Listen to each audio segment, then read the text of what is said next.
So one of the best things that you can do for your relationship is to literally take a break from sex.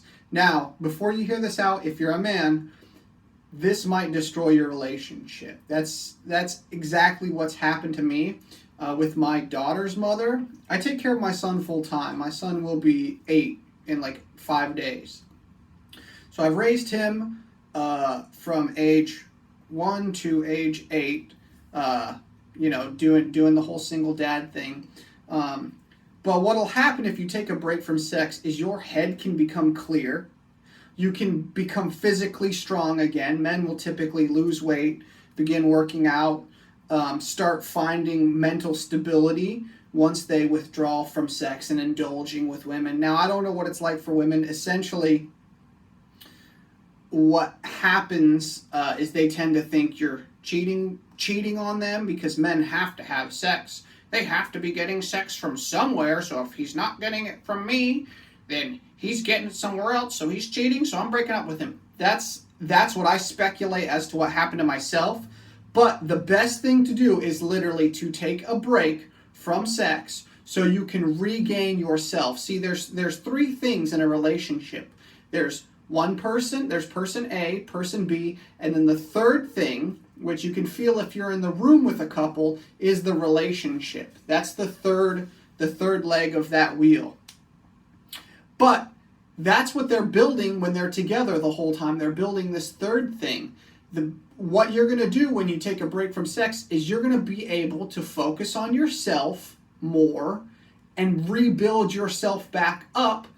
And you're doing that for the other person and the relationship. Now, as a man, that's a great thing. As a woman, that I don't know. I mean, maybe it's the same situation, but looked at from different perspectives and angles.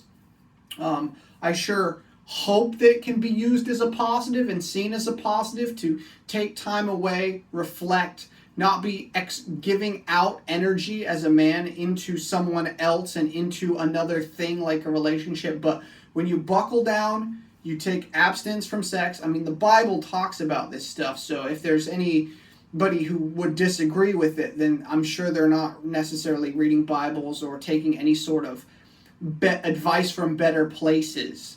Okay, that would just be an outer mirror reflection of yourself. If you probably disagree with this type of advice, then that's totally fine. But just know that you might not think you are what you really are. Okay, so we can see in this world where there's a lot of, in my experience, there's been Christian girls. They don't read the Bible. They don't know. They don't pray, and it's literally just become something cliche to call themselves. There's a lot of Jezebels running around and pretty much dominating the Western world.